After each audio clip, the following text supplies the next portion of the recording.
c'est l'histoire d'un conflit qui, pendant longtemps, a divisé le monde en deux.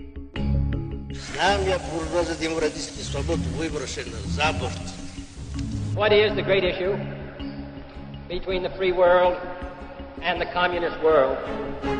Tear down this wall. Et d'un pays qui, après avoir mis un terme à cette guerre, n'a peut-être pas dit son dernier mot. К чему это все придет, я не знаю. Но я знаю точно, что мы вынуждены будем отвечать. 30 ans après la fin de la guerre froide, la Russie est de nouveau en guerre, mais cette fois-ci en Ukraine.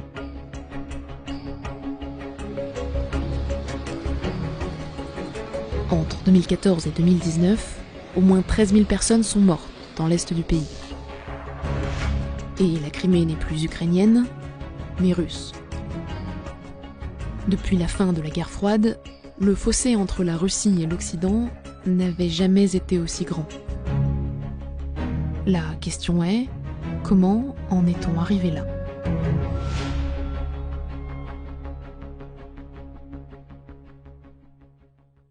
Et la réponse est compliquée. Mais commençons par ça, l'Ukraine. L'Ukraine, c'est très important pour les Russes. C'est le berceau de la civilisation de la Russe de Kiev, autrement dit, un peu l'équivalent des Gaulois pour les Français. Et puis pour beaucoup de Russes, la Russie et l'Ukraine, c'est quasiment la même chose. Il faut dire que depuis 200 ans, les territoires russes et ukrainiens n'ont presque jamais été séparés, sauf aujourd'hui. Mais il y a un endroit en Ukraine auquel les Russes sont particulièrement attachés. La Crimée. La Crimée, c'est cette presqu'île au nord de la mer Noire. Pendant la Seconde Guerre mondiale, la péninsule et son port, Sébastopol, ont notamment eu un rôle stratégique dans l'affrontement avec l'Allemagne. Et jusque dans les années 50, elle appartenait encore entièrement à la Russie. Mais c'est alors qu'intervient Nikita Khrouchtchev. En 1954, le dirigeant soviétique décide d'offrir la Crimée à l'Ukraine. À l'époque, elle est présentée comme un cadeau pour célébrer les 300 ans du traité de Péréaslav, qui unit pour la première fois l'Ukraine à la Russie. Mais bon, dans les faits, ça ne change rien, puisque l'Ukraine n'est alors qu'une des républiques de l'Union des républiques socialistes et soviétiques, et que ses frontières sont purement administratives. La Crimée reste donc soviétique, et le port de Sébastopol continue même d'être administré directement par Moscou. Sauf qu'en 1991, l'URSS s'effondre. La Crimée appartient alors à l'Ukraine. Le problème, c'est que pour beaucoup de Criméens, leur pays, c'est la Russie. 8 habitants sur 10 déclarent que le russe est leur langue maternelle. Selon un sondage, en mai 2013, seulement 15% des habitants se considéraient ukrainiens, contre 40% russes. Et lors d'un référendum sur le rattachement à la Russie lors de la crise ukrainienne, le oui l'a emporté à 97%. Bon, les conditions d'organisation de ce référendum posent problème à plein d'égards, mais même avec un score moins élevé, le oui l'aurait probablement emporté dans tous les cas. Mais il y a 2 autres raisons pour lesquelles l'Ukraine est si importante pour la Russie. D'abord, l'accès à la mer chaude. Car en Russie, il fait souvent froid. Et quand il fait froid, la mer gèle. À Saint-Pétersbourg, Vladivostok ou Kaliningrad par exemple, les ports gèlent en hiver. Il y a bien des brise-glaces, mais pas suffisamment pour pouvoir déplacer beaucoup de navires rapidement. Ce qui, en cas de guerre par exemple, n'est pas idéal. La Russie n'a donc accès aux mers chaudes que par un endroit. Là. Par la mer Noire, qui communique avec la mer Méditerranée, qui, elle-même, communique avec les océans. Or, le port historique de la Russie en mer Noire, c'est Sébastopol. Et puis, il y a tout le reste du territoire ukrainien. Il est stratégique car il se trouve à un endroit vulnérable pour la Russie. Historiquement, c'est de l'ouest que sont venues la plupart des agressions. Pour garantir la sécurité de ses frontières occidentales, Moscou s'est donc employé à construire une zone tampon d'influence et de protection. Mais depuis quelques années, ce n'est plus tout à fait ce que c'était. Alors qu'en 1989, la zone d'influence de Moscou allait jusqu'en Allemagne de l'Est, en 2019, elle n'était plus réduite qu'à ça. Ce qui nous amène à la deuxième raison de l'attitude russe, la désillusion.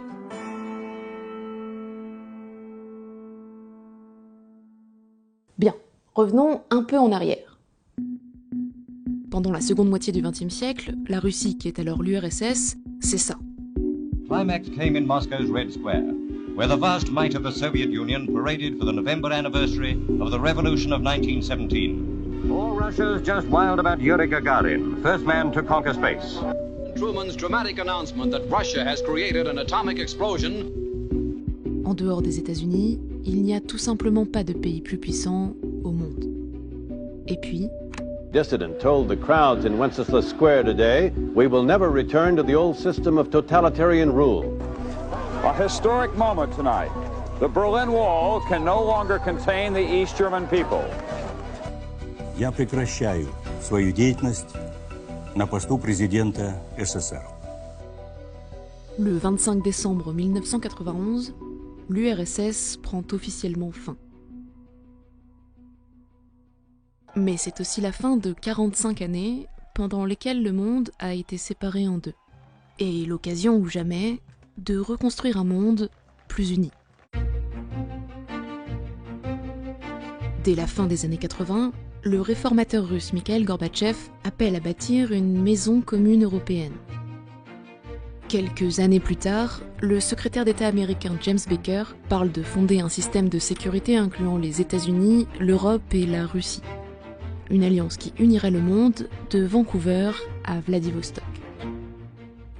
Mais pour la Russie, tout cela ne peut se faire qu'à une condition. Qu'elle puisse conserver son influence en Europe de l'Est. Au début des années 90, elle crée la Communauté des États indépendants dans le but de conserver des liens avec les anciennes républiques soviétiques. Et les États-Unis font alors une promesse à la Russie. En échange de la réunification des deux Allemagnes, l'OTAN ne poursuivra pas son expansion dans l'ancien bloc de l'Est. Oui, car l'OTAN, c'est une alliance militaire fondée en 1949 par les États-Unis et plusieurs pays d'Europe pour faire face à l'URSS. Bon, les termes exacts de cette promesse sont aujourd'hui contestés. On ne sait pas très bien ce qui a été dit et comment, mais ce qui est sûr, c'est que pour les Russes, elle a bel et bien existé. Et au début, elle est respectée. Pendant plusieurs années, l'OTAN reste à l'écart de l'ex-bloc soviétique jusqu'en 1999. Cette année-là, l'OTAN invite la Pologne, la République tchèque et la Hongrie à la rejoindre. Mais bon, à part avec l'exclave russe de Kaliningrad, ces pays n'ont pas vraiment de frontières communes avec la Russie. Pour ménager Moscou, l'OTAN s'engage même à ne pas stationner de forces de combat permanentes dans ces pays. Elle déclare qu'elle n'a aucune intention, aucun projet et aucune raison de déployer des armes nucléaires sur le territoire de nouveaux membres. Les relations entre Russes et Américains demeurent alors plutôt bonnes. Le 11 septembre 2001, Vladimir Poutine est le premier chef d'État à présenter son soutien par téléphone à George Bush. Et puis en 2004... Bulgaria, Estonia, Latvia, Lithuania, Romania, Slovakia and Slovenia. Cet ancien pays du bloc de l'Est, dont surtout la Lettonie, l'Estonie et la Lituanie, intègre l'OTAN. Pour la Russie, c'est une trahison, et la preuve des véritables intentions américaines, l'encercler et la marginaliser sur le plan international. Получается, что НАТО выдвигает свои передовые силы к нашим государственным границам. Le résultat, c'est que la Russie renoue alors avec une vieille obsession, son opposition avec l'Occident. Dans les années 2000, des mouvements politiques pro-occidentaux surgissent dans les anciennes républiques soviétiques. Demonstrators clash with police, with hundreds of thousands protesting the results of the election and calling for a new vote. Et la Russie intervient. Columns of Russian tanks and troops rolled into the American-backed former Soviet Republic of Georgia today. Et puis, en 2013... It has all the signs of a revolution, and it's taking place in Kiev's Independence Square. Alors que la Russie et l'Europe se disputent l'intégration de l'Ukraine à leur union économique respective, un mouvement de protestation pro-européen explose à Kiev, la révolte de Maïdan. En quelques semaines, la révolte provoque la démission du président pro-russe Viktor Yanukovych et l'Ukraine se rapproche dangereusement de l'Occident. Pour Moscou, c'en est trop. Et la suite, désormais, on la connaît.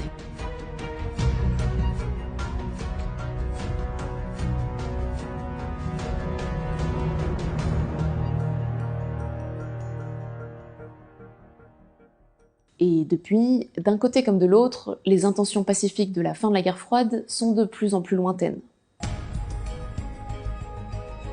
Ces dernières années, l'OTAN construit en Europe un système de boucliers antimissiles. Des missiles capables d'intercepter d'autres missiles. Le premier site a été inauguré en 2016 en Roumanie, et un autre doit voir le jour en Pologne en 2020. Гипотетически мы исходим из того, что когда-то наступит момент, когда возможная угроза со стороны наших ядерных сил будет полностью нейтрализована. Selon les États-Unis, ces missiles ne visent pourtant pas la Russie, mais l'Iran. Ce qui ne convainc pas tout à fait Vladimir Poutine. Где ядерная угроза иранская? Ее нет? К чему это все придет, я не знаю. Но я знаю точно, что мы вынуждены будем отвечать. Bon, faisons le point. En 30 ans, les relations entre la Russie et l'Occident ont basculé, pour atteindre en 2014 un point critique. Mais pendant qu'à l'ouest les choses se tendent, le regard de la Russie s'est progressivement tourné vers l'est. Et vers un pays en particulier, la Chine. En 2008, la Chine est devenue le premier partenaire commercial de la Russie. Depuis, son poids ne cesse d'augmenter. Et pendant ce temps, celui de l'Europe est en baisse. L'Union européenne est toujours la région vers laquelle la Russie exporte le plus, mais pour la première fois, elle n'est plus son principal fournisseur. En 2016, 40% des importations russes venaient des pays membres de l'APEC, la coopération économique pour l'Asie-Pacifique, contre 38% de l'Union européenne. Il faut dire que depuis le conflit en Ukraine, d'importantes sanctions commerciales ont été imposées à la Russie, notamment par les États-Unis, le Japon et surtout tous les pays de l'Union européenne. Pour la Russie, trouver de nouveaux partenaires est donc nécessaire. Et ce qui illustre peut-être le mieux ce changement stratégique, c'est le gaz. Car le gaz russe, ça intéresse beaucoup de gens. Avec plus d'un quart des réserves mondiales sur son territoire, la Russie est l'un des principaux exportateurs mondiaux et le premier fournisseur de l'Union européenne. C'est tellement important pour son économie que la Russie ne peut pas se passer d'en vendre à l'Union européenne et que l'Union européenne ne peut pas se passer d'en acheter à la Russie. Sauf que depuis quelques années, la Russie s'est mise à chercher de nouveaux clients. En 2014, Force de Sibérie, un contrat de 400 milliards de dollars, est signé entre la Chine et la Russie. Il prévoit l'acheminement de 38 milliards de mètres cubes de gaz russe vers la Chine en 30 ans, et la construction d'un gazoduc de 3000 km entre les deux pays. Mais les relations entre les deux nations sont plus que commerciales. Depuis 30 ans, elles se sont de nouveau rapprochées diplomatiquement. Il faut dire que Russes et Chinois ont un point en commun. Ils n'aiment pas trop la domination des Américains. Перешагнула свои национальные границы и, по сути, во всех сферах, и в экономике, и в политике, и в гуманитарной сфере, навязывается другим государствам. Ну, кому это понравится? Кому это понравится? 倡导构建人类命运共同体，促进全球治理体系变革。 Dès 2001, Pékin et Moscou fondent la coopération de Shanghai. Une alliance régionale militaire qui regroupe désormais près de la moitié de la population mondiale. Et son objectif est clair. Œuvrer à la création d'un nouvel ordre mondial plus juste, libéré de toute hégémonie. Mais la coopération de Shanghai n'est pas la seule perspective de la Russie à l'Est. Il en est une qui lui tient particulièrement à cœur, l'Eurasie. L'Eurasie, c'est à la fois l'Europe et l'Asie conçues comme un même ensemble. Et pour la Russie, dont le territoire s'étend sur les deux continents, c'est bien naturel. En 2015, elle crée l'Union économique eurasiatique. Pour l'instant, c'est une union économique et douanière, mais elle aspire à plus. Et depuis quelques années, les ambitions eurasiatiques de la Russie résonnent avec un autre projet chinois.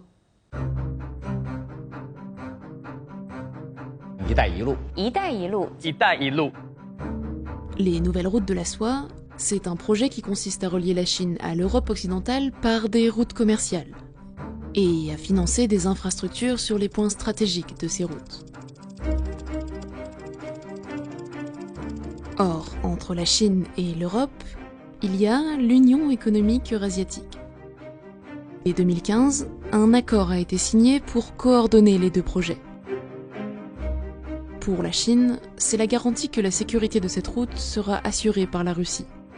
Et pour la Russie et les pays d'Asie centrale, ce sont des infrastructures financées par la Chine sur leur territoire. Mais surtout, les nouvelles routes de la soie pourraient faire de l'Eurasie le centre de toutes les attentions géopolitiques. En 1997, dans le Grand Échiquier, Zbigniew Brzezinski, ancien conseiller du président Carter, plaçait déjà l'Eurasie au centre du monde. Selon lui, si une puissance rivale parvenait à s'imposer sur le continent eurasien, elle serait en mesure de renverser l'hégémonie américaine. Sans surprise, Russes et Chinois ont été particulièrement attentifs à cette prophétie. Le problème pour la Russie, c'est que pour l'heure, elle n'est pas tout à fait la mieux placée des deux pour l'incarner. Mais ça, c'est une autre histoire. Merci beaucoup d'avoir regardé cette vidéo. Elle doit beaucoup à Tatiana Katsuebajan, qui est chercheuse à l'IFRI et qui m'a très gentiment accordé du temps au moment où je l'écrivais. Donc, encore merci à elle. Sinon, il y aura bientôt un nouvel épisode de MapMonde. D'ici là, on attend vos retours sur cette vidéo, sur cet épisode, et vos suggestions sur les suivants.